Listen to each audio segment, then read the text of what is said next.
हिंसा के बाद पुलिस एक्शन में है, गुनहगारों के खिलाफ कार्रवाई हो रही है। 6 किसान नेताओं समेत कई लोगों पर एफआईआर दर्ज की गई है। वहीं हिंसा के बाद कई किसान संगठन इस आंदोलन से अलग हो गए, लेकिन इन सभी के बीच असली साजिशकर्ता को ढूंढने और इस मामले की जांच की मांग भी हो रही है। देखिए ये रिपोर्ट।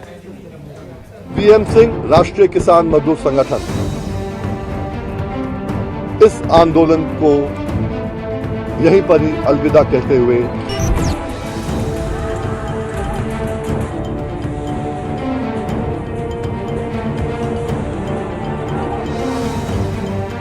किसान आंदोलन, हंगामा और दरार।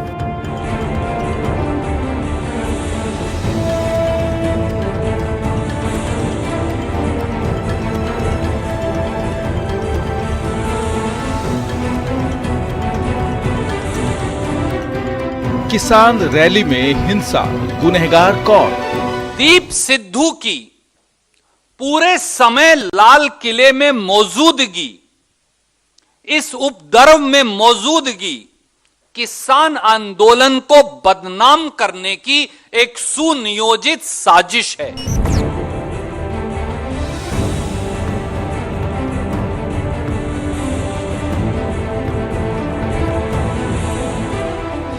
दिल्ली की चौखट पर 2 महीने से डटे किसान जब गणतंत्र दिवस के मौके पर दिल्ली आए तो चारों तरफ कोहराम मच गया।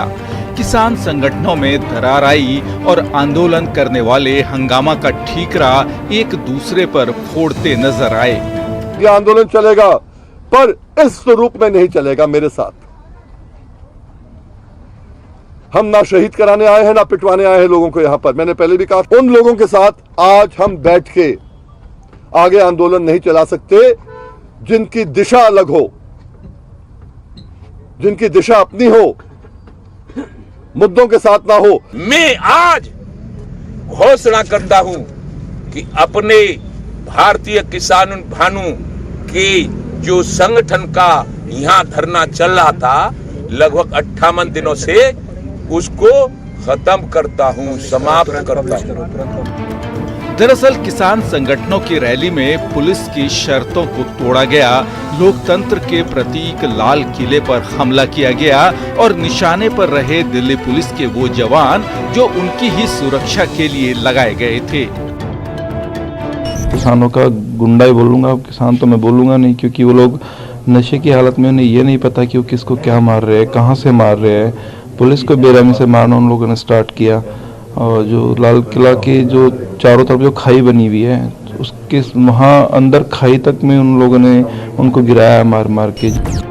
हालांकि इतने के बाद भी सरकार ने किसान संगठनों के साथ बातचीत के दरवाजे बंद न होने के संकेत दिए हैं। आपने कभी सुना कि बातचीत के दरवाजे बंद हो गए? नहीं सुना। नहीं, समझने की क्यों जरूरत है? जब भी होगा बात करेंगे, बताएंगे आपको। वहीं संयुक्त किसान मोर्चा ने बयान जारी कर दिल्ली हिंसा की निंदा की है और किसानों से अपील की है कि वे धरना स्थल पर रहें और शांतिपूर्ण संघर्ष जारी रखें। मंगलवार की घटना के बाद आंदोलन को बड़ा झटका लगा है, लेकिन इस पूरे मामले की जांच कराने और असली जिम्मेदार को सामने लाने की मांग भी उठ रही है। ये पहला मौका है जब कोई सरकार लाल किले जैसी राष्ट्रीय धरोहर की रक्षा करने में भी पूरी तरह नाकाम रही है। किसानों के नाम पर साजिश के तहत चंद उपद्रवियों को लाल किले में घुसने दिया गया और दिल्ली पुलिस कुर्सियों पर बैठी आराम फरमाती रही। तो ये वीडियो वर्सेस वीडियो ना बनाया जाए, कोर्ट मॉनिटर्ड प्रोब करिए और हाँ, उस महापुरुष को तो जरूर पकड़िए जिनकी तस्वीरें बड़े ओहदेदार लोगों के साथ है।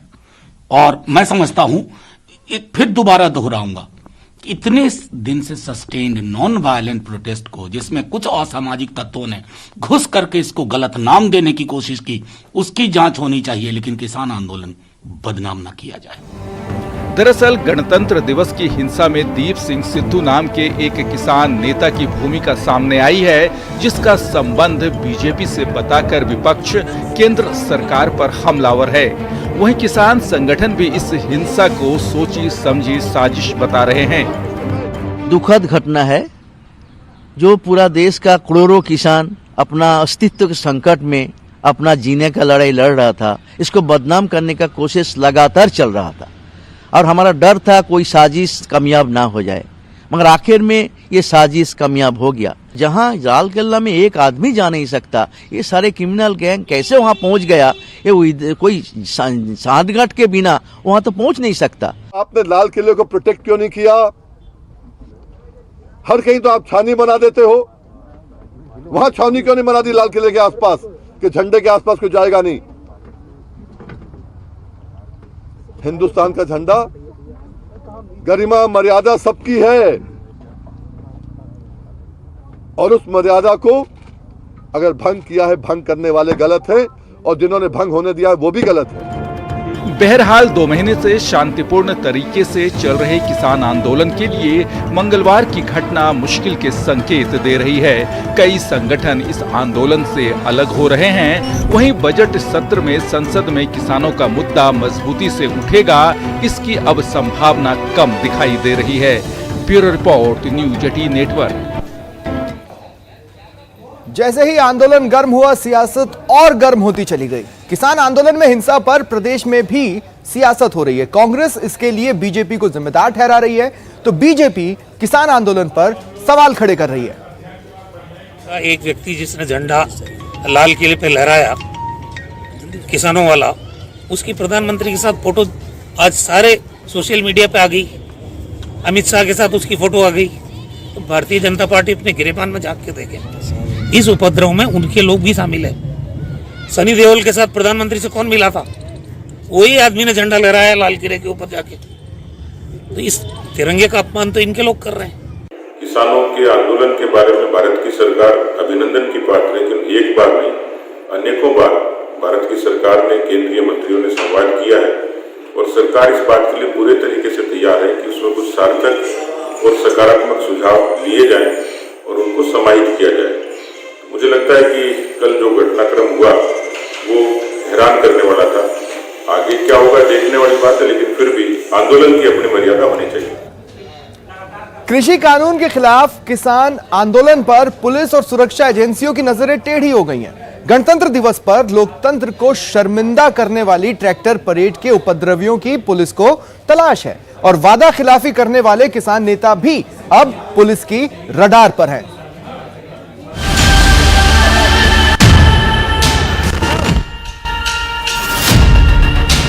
दिल्ली का चप्पा चप्पा जहां किसान आंदोलन की ट्रैक्टर परेड में हुए उपद्रव को बयां कर रहा है, वहीं भारी सुरक्षा बल कृषि कानूनों के विरोध के नाम पर गुंडागर्दी और अराजकता फैलाने वालों से निपटने को तैयार खड़े हैं।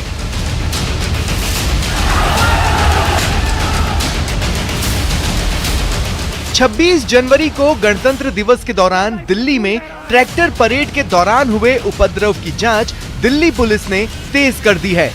इस पूरे उपद्रव और हिंसा की एक रिपोर्ट भी गृह मंत्रालय को सौंपी गई है। साथ ही पुलिस सीसीटीवी खंगाल कर हर उस उपद्रवी को तलाश करने में जुटी है जिसने गणतंत्र दिवस के गौरवशाली पर्व के मौके पर दुनिया के सबसे बड़े लोकतंत्र को शर्मिंदा करने का काम किया। पुलिस ने उपद्रव पर 20 से ज्यादा एफआईआर दर्ज की है। जानलेवा हमला, डकैती, तोड़फोड़ और हिंसा की कई संगीन धाराओं में मामला दर्ज किया।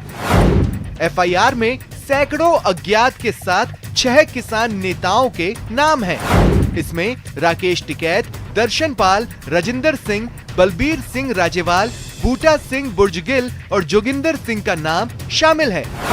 किसान नेताओं पर एनओसी की शर्तें तोड़ने का आरोप है। भड़काऊ भाषण वाले वीडियो की भी जांच की जा रही है। सोशल मीडिया की गतिविधि पर भी पुलिस की नजर है। दिल्ली पुलिस के मुताबिक किसान नेताओं की वादा खिलाफी, तय रास्तों के बजाय मनमाने रास्ते पर प्रदर्शन करना और पुलिस से जानबूझकर गलत मंशा से भिड़ना इस पूरे उपद्रव की बड़ी वजह रही। केंद्र सरकार के 3 कृषि कानूनों को लेकर दिल्ली की सीमाओं पर किसानों का आंदोलन पिछले पिछले 2 महीने से चल रहा है। शांतिपूर्ण प्रदर्शन के मद्देनजर दिल्ली पुलिस ने गणतंत्र दिवस के मौके पर किसानों को ट्रैक्टर परेड की मंजूरी दी थी, लेकिन प्रदर्शन के दौरान हुए उपद्रव ने इस पूरे आंदोलन पर सवालिया निशान लगा दिए हैं। Bureau report, news 18 network. प्रदर्शन देश भर में चल रहे हैं, प्रदेश में भी चल रहे हैं और उससे जुड़ी कुछ तस्वीरें इस वक्त हम आपको दिखाते हैं। कृषि कानूनों के खिलाफ दिल्ली में हुए हिंसक प्रदर्शन का हनुमानगढ़ के किसानों ने भी विरोध किया है। किसानों ने कहा कि वे हिंसक प्रदर्शन का समर्थन नहीं करते और यह निंदनीय है।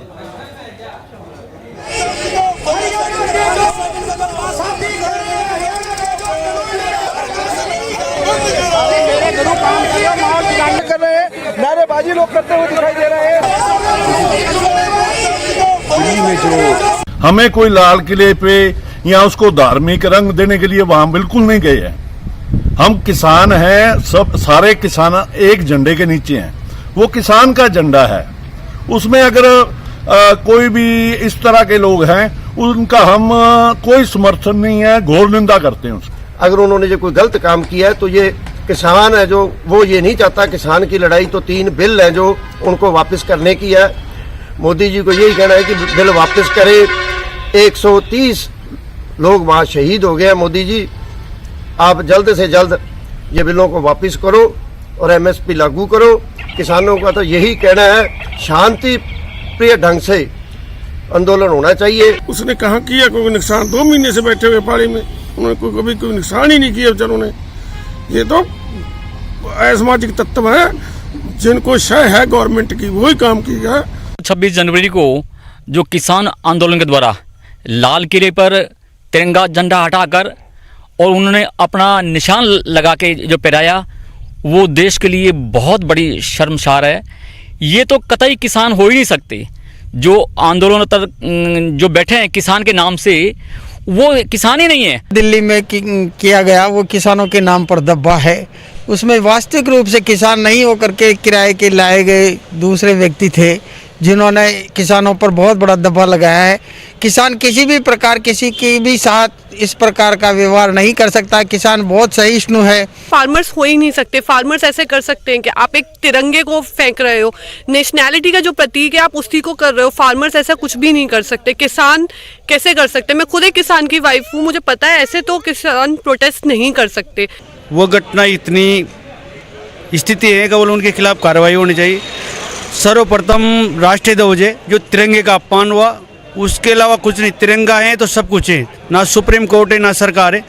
जिन्होंने तिरंगे का अपमान किया उनके खिलाफ सख्त कार्रवाई होनी चाहिए। ये जिन्होंने तिरंगे झंडे को उतार के अपना झंडा लगा दिया, ये देश को शर्मसार करने वाली बात है। और ऐसे लोग, उत्पाती लोग किसान हो ही नहीं सकते। किसान तो अपने खेतों में काम कर रहे हैं। इसमें क्या है, किसानों का कोई इसमें रोल नहीं है। ये कोई आतंकी संगठन इसमें क्या है आके हिस्सा लेके कुछ उपद्रव करना चाहते हैं। अलवर के शाहजहांपुर में चल रहे किसान आंदोलन का विरोध भी तेज होने लगा है। 26 जनवरी को दिल्ली में हुई हिंसक प्रदर्शन के बाद राजस्थान हरियाणा बॉर्डर पर स्थानीय लोगों ने किसान नेताओं के पुतले फूके और विरोध जताया। कहा, जिस तरह से किसानों ने 26 जनवरी को दिल्ली में तिरंगे का अपमान किया, उसको हिंदुस्तान सहन नहीं करेगा।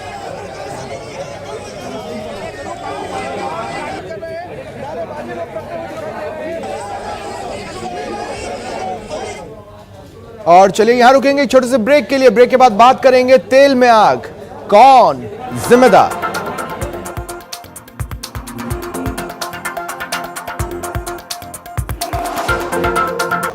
ब्रेक के बाद एक बार फिर आप सभी का स्वागत है और अब बात कर लेते हैं पेट्रोल के दामों की सेंचुरी की।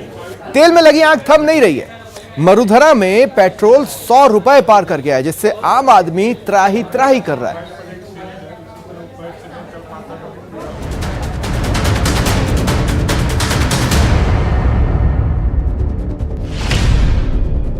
मरुधरा में पेट्रोल 100 रुपए पार, आम आदमी में बचा हाहाकार।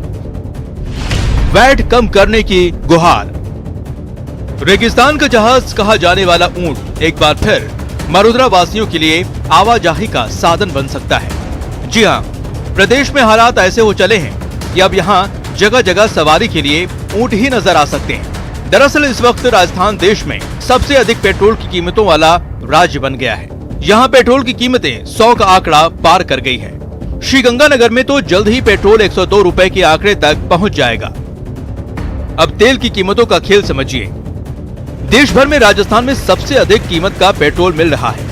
ऐसा इसलिए क्योंकि यहाँ पेट्रोल डीजल पर देश में सबसे ज्यादा वैट यानी वैल्यू एडेड टैक्स लगता है। यहाँ राज्य सरकार की तरफ से पेट्रोल पर 38% और डीजल पर 28% टैक्स लगता है। कोरोना के दौरान फंड जुटाने के लिए राजस्थान सरकार ने पेट्रोल और डीजल पर 10% अतिरिक्त वैट लगा दिया है। पेट्रोल और डीजल दोनों ही यहाँ पर सबसे महंगे हैं। पूरे ऑल ओवर इंडिया में सबसे महंगा अपना गंगानगर में है। राजस्थान तो क्या पूरे ऑल इंडिया में यहाँ सबसे ज्यादा है। पेट्रोल की कीमत का ब्रेकअप। जयपुर में पेट्रोल पर नजर। बेस कीमत डीलर 30 रुपए 54 पैसे, एक्साइज ड्यूटी 32 रुपए 98 पैसे, स्टेट वेट 25 रुपए 43 पैसे, रोड सेस 1.5 रुपए, डीलर कमीशन 3 रुपए 41 पैसे और रिटेल कीमत 93 रुपए 86 पैसे। वैट की दरें राजस्थान में सबसे ज्यादा होने, पूरे हिंदुस्तान में सबसे ज्यादा वैट दरें राजस्थान में। ये उसकी वजह से पूरे हिंदुस्तान में सबसे ज्यादा पेट्रोल महंगा श्रीगंगानगर में मिलता है। पूर्व मुख्यमंत्री वसुंधरा राजे ने भी राजस्थान सरकार से वैट की दरें कम करने की मांग की है, लेकिन राज्य परिवहन मंत्री प्रताप सिंह खाचरियावास का कहना है कि पिछले 1 महीने में केंद्र सरकार ने पेट्रोल और डीजल के दाम 16 बार बढ़ाए हैं। ऐसे में मोदी सरकार अगर पेट्रोल और डीजल के दाम कम करें तो जनता को खुद ही राहत मिल जाएगी। दामों को लेकर मैं आपको स्पष्ट कर दूं कि पाप के सारे कीर्तिमान केंद्र की मोदी सरकार ने तोड़ दिए हैं। पेट्रोल डीजल की प्राइस लगातार बढ़ रही है। 103% एक्साइज ड्यूटी बढ़ाकर आप जनता की पीठ में खंजर मार रहे हो। अंग्रेज पार्टी जयपुर में, जयपुर शहर कांग्रेस पेट्रोल डीजल के मुद्दे पर जल्दी आपको सड़कों पर नजर आएगी। हम आंदोलन। गुजरात के पूर्व मुख्यमंत्री शंकर सिंह वघेला ने ट्वीट कर तेल की बढ़ती कीमतों पर तंज कसा है।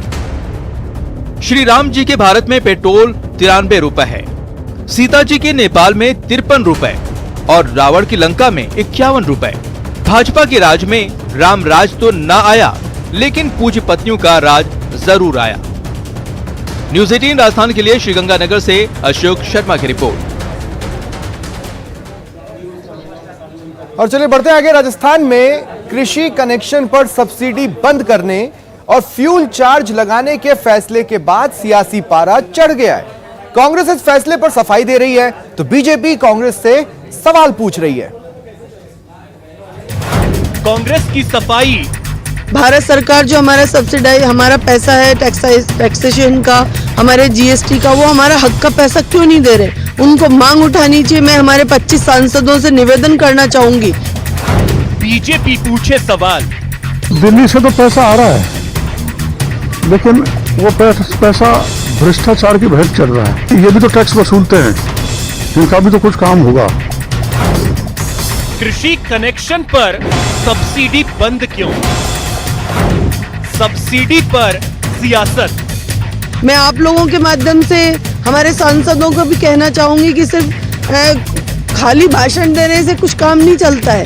आपको जनता ने जिम्मेदारी के साथ में चुन के भेजा है, तो आप अपने हक का पैसा भारत सरकार से लेके आइए और राजस्थान सरकार को सहयोग दीजिए। सुन लीजिए, सब्सिडी पर सियासत फुल ऑन है। ये सफाई सरकार के उस फैसले को लेकर है जिसमें राजस्थान में कृषि कनेक्शन पर सब्सिडी बंद करने और फ्यूल चार्ज लगाने का फैसला लिया गया है। मैं हमारे 25 सांसदों से निवेदन करना चाहूंगी कि राजस्थान की 7 करोड़ जनता ने उनको चुन के दिल्ली भेजा है, और क्या वो अपने हक के लिए, अपनी जनता के लिए वहां से हमारे हकों का पैसा नहीं ला सकते, जिससे हम जनता को यहाँ पे बराबर का हर चीज सहूलियत दिला सके, मुहैया करा सके। आज राजस्थान सरकार आर्थिक मंदी के दौर में भी प्रदेश को तरक्की दिलाना चाह रही है। जिस तरह से कोरोना का बहुत ही अच्छा मैनेजमेंट किया गया, 40-40 हज़ार रुपए के इंजेक्शन फ्री लगाए गए, 60-60 हज़ार जांचें आज हमारा प्रदेश कर रहा है फ्री में। तो ये सब अल्प पैसों के बावजूद भी एक बहुत अच्छा मैनेजमेंट सरकार का, मुख्यमंत्री जी का है। विधायक मुरारी लाल मीणा भी ममता भूपेश की हाँ में हाँ मिला रहे हैं और सब्सिडी बंद करने की वजह केंद्र सरकार से मिलने वाली मदद में कमी को बता रहे हैं। मतलब आर्थिक सहायता एक अलग इशू है और किसानों की जो मेन समस्या है जो अलग तरह का पॉइंट है। मैं समझता हूँ शायद आप बिजली की सब्सिडी के बारे में बात कर रहे हो, ये भी क्योंकि सरकार में जो पिछले कोरोना काल में जो स्थिति खराब हुई है उसकी जैसे आर्थिक फैसले कहीं टाइट करने पड़े हैं, उसको इस बात से नहीं जोड़ना चाहिए कि हमारे किसानों का हम पक्ष में नहीं है। हम सब जो फैसले करते हैं किसानों के हित में करते हैं। वहीं बीजेपी सांसद का दावा है कि पिछली वसुंधरा सरकार में किसानों को ज्यादा सब्सिडी मिलती थी, अब उसे बंद क्यों कर दिया गया? दिल्ली से तो पैसा आ रहा है, लेकिन वो पैसा भ्रष्टाचार की भैंस चढ़ रहा है। दिल्ली का काम, और केवल दिल्ली, ये भी तो टैक्स वसूलते हैं, इनका भी तो कुछ काम होगा। जब पूर्ववर्ती वसुंधरा सरकार किसानों को सब्सिडी देती थी प्रतिवर्ष 14 अरब की, तो ये वो कहाँ से देती थी? तो ये तो बहाना है जो ममता जी ने आपसे कहा है, ये बहाना नहीं चलने वाला है, ये एक्सपोज होने वाले हैं। इवन सरपंच ग्राम पंचायत का पैसा भी ये अपने पीडी खाते में डालना चाहते थे, तो क्यों वापस कदम लेना पड़ा? अब सब्सिडी पर मचे घमासान को समझिए। कृषि कनेक्शन लेने पर 800 रुपए से अधिक की सब्सिडी बंद कर दी गई। साथ ही किसानों के बिजली बिल में फ्यूल चार्ज को भी जोड़ा गया। बीजेपी का आरोप है कि बिजली निगम की ओर से पीसीआर के नाम पर भ्रष्टाचार फैलाया जा रहा है। अब कृषि सब्सिडी बंद होने के बाद भले ही कांग्रेस तर्क पर तर्क दे रही हो, लेकिन बीजेपी सब्सिडी को लेकर कांग्रेस को घेरने को पूरी तरह से तैयार है। खासकर ऐसे वक्त में जब किसान आंदोलन को लेकर कांग्रेस बीजेपी पर हमलावर है, तो राजस्थान सरकार का यह फैसला बीजेपी को एक मौका देने वाला कदम हो सकता है। दौसा से न्यूज 18 के लिए आशीष कुमार शर्मा की रिपोर्ट। तो खबरों में आगे देखेंगे वार्ड का वार। फिलहाल रुकते हैं ब्रेक के लिए, ब्रेक के बाद देखते हैं, लौटेंगे तो बताएंगे निकाय का रण।